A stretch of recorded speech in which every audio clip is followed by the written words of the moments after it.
Hello बच्चों, आज हम करेंगे यूनिट 1 का lesson 2, the raven and the fox.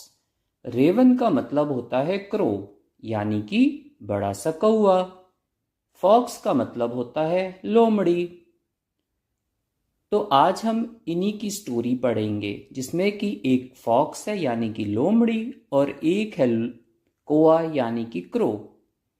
Late us do this activities before we read.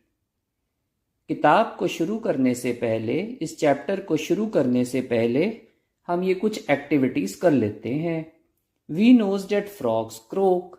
हमें पता है कि फ्रॉग्स क्रोक करते हैं। फ्रॉग्स की आवाज को क्रोक कहते हैं। Did you know that ravens also croak? क्या आपको पता है कि कौवे भी क्रोक ही करते हैं? अगर आपको इस बात का पता है तो आप यस लिखोगे, और अगर आपको नहीं पता है तो आप नो लिखोगे। Which animal is shown to be cunning in stories? Circle the correct answer. Tiger, fox या बियर? जितनी भी बच्चों की स्टोरीज बनाई जाती हैं उसमें आपको कौन सा एनिमल कनिंग दिखता है, कनिंग दिखाया जाता है? टाइगर, फॉक्स या बियर? तो ज्यादातर स्टोरीज में फॉक्स को कनिंग बताया जाता है। अब आप ये एक पिक देख सकते हैं। इस पिक में आप देखो, एक कौवा है, क्रो है, जिसका नाम रेवन है, और एक फॉक्स है। फॉक्स का नाम हम आगे स्टोरी में पढ़ेंगे। Let us read. Mister raven was perched upon a limb. अब रेवन का मतलब तो कौवा होता है, पर उन्होंने उसके आगे मिस्टर लगा दिया और उसका नाम बना दिया। Mister raven was perched upon a limb. Perched का मतलब होता है किसी चीज के ऊपर बैठना, to sit on something. Limb का मतलब होता है a large branch of tree, यानी कि पेड़ की टहनी। तो मिस्टर रेवन जो कि कौवा है, वो पेड़ की टहनी के ऊपर बैठा हुआ है। And Reynard the fox looked up at him. एक फॉक्स है, उसका नाम है रेनार्ड, वो उसकी तरफ देख रही है। Looked up at him. For the raven held in his great big beak. तो ऐसा है कि रेवन है, जो क्रो है, उसकी जो बीक है, बीक का मतलब होता है चोंच, उसके अंदर कुछ पकड़ा हुआ है। देखते हैं क्या पकड़ा हुआ है। पिक में तो दिख रहा है कि उसने कुछ पकड़ा हुआ है। A morsel the fox would go far to seek. Morsel क्या होता है? मॉसल होता है a small piece of food, यानी कि खाने का छोटा सा टुकड़ा उसने पकड़ा हुआ है। A morsel the fox would go far to seek. Seek का मतलब होता है ढूंढना। तो उस खाने के टुकड़े को वो फॉक्स भी लेना चाहती है उससे। सीक का मतलब ढूंढ रही है और लेना चाहती है। Said the fox in admiring tones.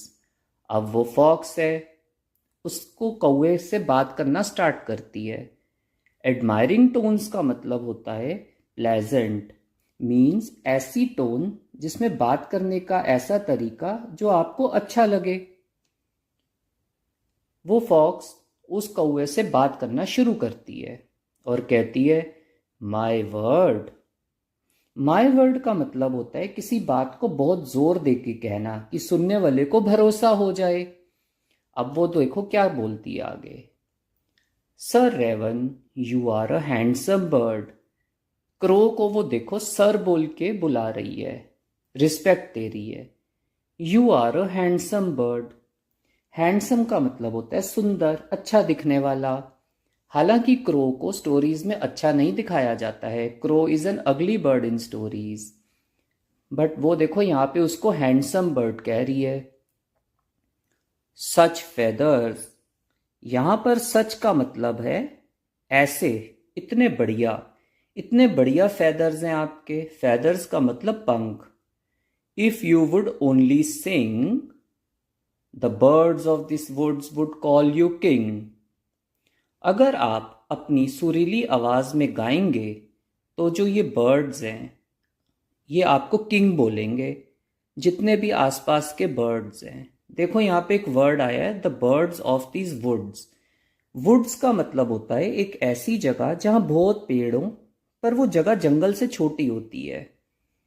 The birds of this woods would call you king. तो आपको जितने भी आसपास के बर्ड्स हैं वो किंग बोलेंगे।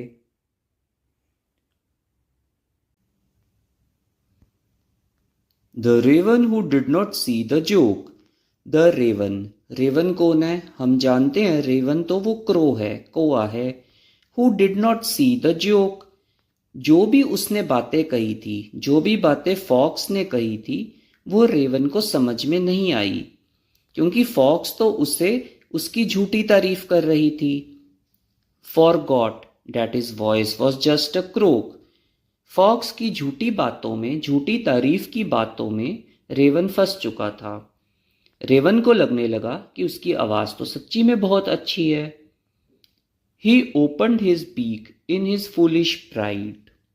अब क्या किया उसने? अपनी बीक, बीक क्या होता है? चोंच। तो उसने अपनी चोंच, क्योंकि वो कौवा है और उसने एक खाना पकड़ा हुआ है अपने मुंह में, छोटा सा टुकड़ा खाने का। इन his foolish pride. Foolish pride का मतलब होता है मूर्खतापूर्ण गर्व। तो उसको गर्व आ गया, उसको प्राइड हो गया कि उसकी तो फेदर्स भी बहुत अच्छे हैं और वो सिंग भी बहुत अच्छा कर सकता है। तो इसलिए उसने सिंगिंग करने के लिए उसने अपनी बीक खोल दी। He opened his beak and down fell the morsel the fox had eyed. और क्या हुआ? जो मौसल उसने पकड़ा हुआ था, मौसल हम देख चुके हैं, खाने का छोटा सा टुकड़ा, वो उसके मुंह से नीचे गिर गया। फॉक्स यही तो चाहती थी। फॉक्स हैड आइड, फॉक्स की नजर इसी पर थी, इसी खाने के टुकड़े पर थी। हा हा लाफ्ड द फॉक्स, फॉक्स हंसी। एंड नाउ यू नो, अब फॉक्स कहती है अब तुम्हें पता चला। Now you know, ignore sweet words that make you glow. Ignore का मतलब होता है छोड़ देना, उसको ध्यान में ना लाना। Ignore sweet words that make you glow, तो ऐसे शब्द जिनसे आपकी तारीफ होती हो और झूठी तारीफ होती हो, ऐसे शब्दों से हमें बचना चाहिए। Pride my friend is rather unwise. Unwise का मतलब होता है समझदारी की बात ना होना। तो अगर हमने प्राइड दिखाया, प्राइड का मतलब गर्व दिखाया, तो प्राइड दिखाना कोई अच्छी बात नहीं होती। I am sure this teaching is quite a surprise. और आपको इस बात की सीख मिली कि प्राइड करना अच्छी बात नहीं है।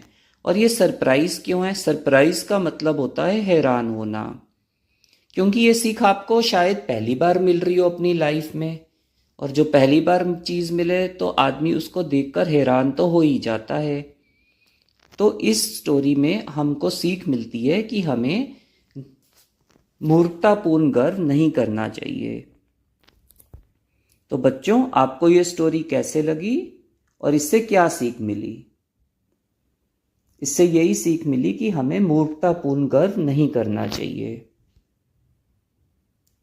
Thank you. Bye for now.